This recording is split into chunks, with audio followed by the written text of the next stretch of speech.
Hi hello नमस्कार, कसे आहात मंडळी? मस्त ना, नवीन दिवसाची सुंदर अशी सुरुवात. तर आजची आपली रेसिपी आहे संपूर्ण पुरणपोळीचा हा स्वयंपाक, अशी ही थाळी. तर चला आपण सुरुवात करूया. तर सुरुवातीला आपण चण्याची डाळ शिजवायला ठेवायची आहे कुकरमध्ये. साधारण 4 शिट्ट्या करून घ्यायच्या. तोपर्यंत मी इथं पीठ मळून घेतलेलं आहे. इथं गव्हाच्या पिठाचा वापर करणार आहे. इथं गव्हाचं पीठ घेतलेलं आहे जास्त, आणि 2 मुठी इथं मी फक्त मैदा वापरलेला आहे. त्याच्यात चिमूटभर हळद टाकायची आहे, थोडंसं तेल टाकायचं आहे. साधारण 2 चमचे पोहे खातो ते. आणि हे पीठ आपल्याला पातळ असं मळून घ्यायचं, जास्त घट्ट अजिबात ठेवायचं नाही आहे. हे पीठ कोण कोण असं पाण्यामध्ये मुरत ठेवतं, म्हणजे पीठ मळून झालं की पाण्यामध्ये मुरत ठेवायचं, म्हणजे हे पीठ तारेलं येतं. पूर्वीच्या बायका कशा पाट्या वरवंट्यावरती टेचून घ्यायच्या पीठ, तसं आपण आता करत नाही शहरामध्ये. तर त्यासाठी ही ट्रिक आहे की व्यवस्थित असं मळून घ्यायचं आणि पाण्यामध्ये मुरत ठेवायचं, आणि नंतर पुन्हा पाण्यातून बाहेर काढायचं. आणि मग आपल्याला पुरणपोळ्या बनवायला घ्यायच्या असतात. थोडं पुन्हा मळायचं आणि मग बनवायला घ्यायचं. पण मी पाण्यामध्ये नाही मुरत ठेवणार, तर तेलामध्ये मुरत ठेवणार आहे. तर पाहू शकता व्यवस्थित असं मी हे पीठ मळून घेते. मनगडाच्या मदतीने हे पीठ मळायचं असतं. थोडासा वेळ लागतो, पेशन्स लागतात हे सगळं करायला. तर आता 22 जानेवारी येते, आणि गेल्या वर्षी 22 जानेवारीला प्रभू रामचंद्रांची अयोध्यामध्ये प्राणप्रतिष्ठा केली होती. तर या दिवशी तुम्ही नक्कीच हा स्वयंपाक बनवू शकता पुरणपोळीचा. तर पाहू शकता आता व्यवस्थित असं माझं झालेलं आहे मळून. आता काय करायचं, याला तेल लावायचं आहे या पिठाला, आणि आपल्याला हे मुरत ठेवायचं आहे. थोडं तेलाचा वापर थोडासा जास्त करायचा, म्हणजे काय होईल, पीठ सुकणार नाही, कोरडं पडणार नाही, ते एकदम मऊसूत राहील अगदी व्यवस्थित असं. आणि आपल्याला पुरणपोळीला जसं पातळ पीठ हवं असतं, म्हणजे तार आलेली पाहिजे त्याला. पातळ म्हणजे पाण्यासारखं पीठ नाही, तर ते तारेला आलं पाहिजे. असं ओढलं की त्याची तार तुटली पाहिजे, त्याला म्हणतात की पुरणपोळीसाठी त्या पद्धतीचं पीठ लागतं, तार आलेली असं. तर पाहू शकता आता पुरण बनवायचं आपल्याला. आता पीठ मळून झालेलं आहे, ठेवून दिलं बाजूला. आता डाळ शिजलेली आहे, तर त्याच्यातली थोडीशी डाळ मी आमटी बनवण्यासाठी त्याच्यात काढणार आहे. आता हे जे पाणी आहे त्याची आपण आमटी बनवणार आहोत, पण आता पुरण बनवून घेऊया. तर पुरण बनवण्यासाठी आपल्याला ही जी डाळ आहे ती कढईमध्ये काढून घ्यायची आहे, आणि याच्यामध्ये आपल्याला गूळ घ्यायचं आहे. गूळ आणि साखर दोन्ही वापरू शकता, किंवा नुसता गूळही वापरू शकता, किंवा नुसती साखरही वापरू शकता, ज्याची त्याची चॉईस असते. तर मी गूळ आणि साखर दोन्ही वापरत असते. आता पाहू शकता मी इथं गूळ आणि साखर टाकलेली आहे, पण गूळ मला कमी वाटला त्याच्यामुळे मी अजून थोडंसं गूळ नंतर टाकलेला आहे.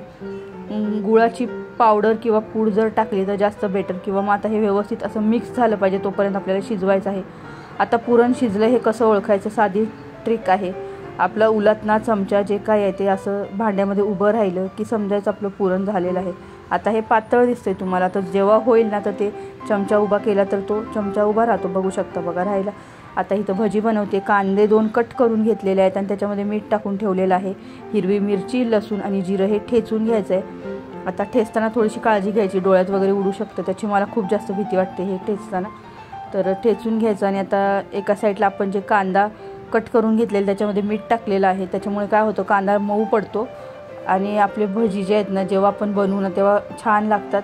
त्याच्यासाठी अगोदर कांदा मुरत ठेवायचा मिठाच्या पाण्यामध्ये, अजून पाणी टाकायची गरज पडत नाही. दुसरी गोष्ट, आता हे ठेचा झालेला आहे आपला तयार. आता हा त्यात मिक्स करायचा. याच्यात आपल्याला कोथिंबीर भरपूर अशी टाकायची आहे. मीठ टाकून घेतलं अगोदर, मी टाकलं होतं, पण तरीसुद्धा परत एकदा थोडंसं टाकलेलं आहे मीठ. मला असं वाटतं की कमी आहे.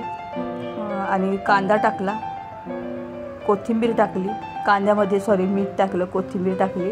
आता हा ठेचा टाकला, मिक्स करायचा आहे. आता हळद टाकायची आहे, मिक्स करून घ्यायचं. आणि याच्यामध्ये आपल्याला बेसन पीठ ॲड करायचं आहे. जेवढं बसेल तेवढंच टाकायचं, भरपूर टाकत बसायचं नाही. त्याच्यामध्ये जेवढं कांद्याला पुरेल तेवढंच टाकायचं. याच्यामध्ये पाणी वगैरे आपण अजिबात वापरणार नाही आहोत. आता हे असं मिक्स करून आहे ना बाजूला परत एकदा ठेवून द्यायचं आहे. असं मुरत ठेवलं ना की भजी छान होतात, कुरकुरीत होतात. आता हे असं बाजूला ठेवून दिलं मी. तोपर्यंत इथं पुरण झालेलं आहे आपलं, पाहू शकता पुरण.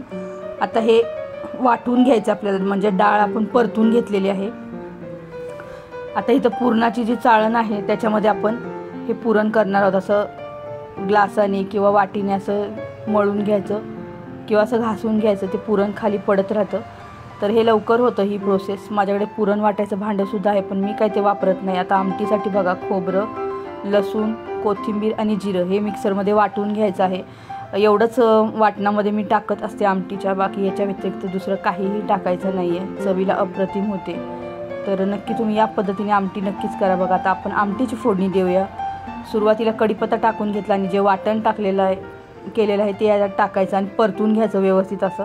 आता हे परतलं की जगभरातले मसाले टाकायचे आहेत. तुम्हाला तर माहिती आहे जगभरातले मसाले कुठले कुठले असतात. आता मी वेगळं सांगायची काहीच गरज नाही आहे. हळद टाकलेली आहे, कश्मीरी मिरची पावडर टाकलेली आहे आणि आपलं घरचं जे लाल तिखट आहे वर्षभरासाठी आपण जे बनवून ठेवलेलं असतं हे टाकायचं आहे. आता पाहू शकता व्यवस्थित असं मिक्स करून घ्यायचं आणि मिक्सरचं भांडं आहे ना विसळून घेतलं मी आणि ते पाणी याच्यात टाकून घेतलेलं आहे. आता मगाशी तुम्ही बघितलं की चण्याची डाळ आहे ना मी त्या आमटीच्या त्या पाण्यामध्ये काढून घेतलेली ती बघा. ह्याच्यामध्ये थोडीशी चुरून घ्यायची म्हणजे ती सगळी एकसंध एकसारखी आमटी तयार होईल.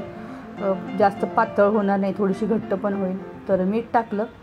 पाहू शकता आता बघा आमटी आपली इथं शिजते म्हणजेच उकळते. तोपर्यंत इथं पोळ्या बनवून घ्यायच्यात आपल्याला. पीठ पण आपलं झालेलं आहे, पुरण तयार आहे. आता हे बघा अशी तार तुटली की समजायचं की आपलं पीठ अगदी बरोबर आहे. सुरुवातीला पुरणपोळ्या किंवा असा कुठलाही गोडाचा पदार्थ बनवताना असं अग्नीला देतात. अग्नीच्या साक्षीने आपण जेवण म्हणजे देवाच्या साक्षीने आपण जेवण बनवत असतो. तर सुरुवातीचा पहिला घास हा अग्नीला असं त्यासाठी नेहमी ठेवत असते मी. बाकी नाही पण पुरणपोळ्या जेव्हा बनवते तेव्हा मी असं ठेवत असते. तुमच्याकडे आहे काही पद्धत नक्की सांगा. आता जेवढं पीठ घेतलं ना तेवढंच म्हणजे पुरण घ्यायचं आपल्याला, लिंबा एवढं असं सेम प्रमाणात घ्यायचं असतं आणि असं हलक्या हाताने लाटायचं आहे. सुरुवातीला 1-2 थोडंसं मला असं वाटलं की व्यवस्थित झाल्या नाही, तुटत होत्या किंवा उलटताना काय होतं तो चमचा लागतो आणि त्याच्यामुळे पुरणपोळी फाटते. आता पाहू शकता थोडंसं हे झालं, मला असं वाटतं की कोरडं किंवा फाटल्यासारखं वाटलं, पण पाहू शकता अगदी व्यवस्थित अशी झालेली आहे पोळी. छोट्या छोट्याच बनवलेल्या आहेत.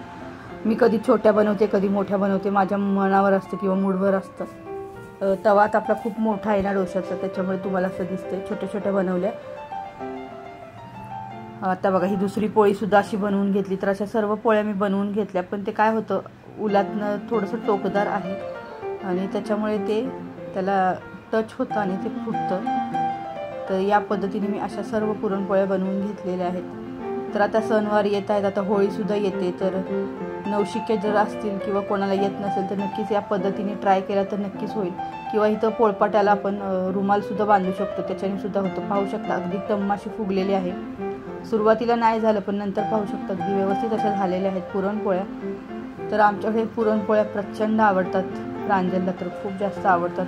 पाहू शकता अगदी मऊ लुसलुशीत अशा झालेल्या आहेत. मी त्या ताटामध्ये काढून घेतलेल्या आहेत. हाताने जरी अशा हे केल्या घडी केली तरीसुद्धा अगदी तुटलेली नाही, मऊ आहे. पाहू शकता बघा मी तुम्हाला व्हिडिओमध्ये सुद्धा दाखवलेलं आहे बघा. इतक्या मऊसूद आपल्या झालेल्या आहेत पुरणपोळ्या. तर छान आहेत, सॉफ्ट आहेत. तर नक्की या पद्धतीने करा आणि हा माझा व्हिडिओ तुम्हाला कसा वाटतोय ते नक्कीच कमेंट करून सांगा. तर अशा प्रकारे आपला पूर्ण असा स्वयंपाक झालेला आहे. मी पापडसुद्धा तळलेले आहेत. आता त्याचा व्हिडिओ काही मी घेतलेला नाही आहे. जेवढे घेतलेले तेवढे सगळे शॉर्ट मी इथं ॲड केलेले आहेत. तर पाहू शकता मस्त आपल्या पुरणपोळ्या, आपली भात झालेला आहे, आपली आमटीसुद्धा झालेली आहे, भजी झालेली आहेत आणि पापडसुद्धा आहे. तर अशा पद्धतीने मी केला होता स्वयंपाक. तर आता तुम्ही तर चला मंडळी, कसा वाटतो व्हिडिओ नक्कीच कमेंट करून सांगा. आवडला तर लाईक शेअर अँड सबस्क्राईब करा. तुम्ही आपल्या चॅनलवर पहिल्यांदा आला असाल तर चॅनलला नक्कीच भेट द्या. आपला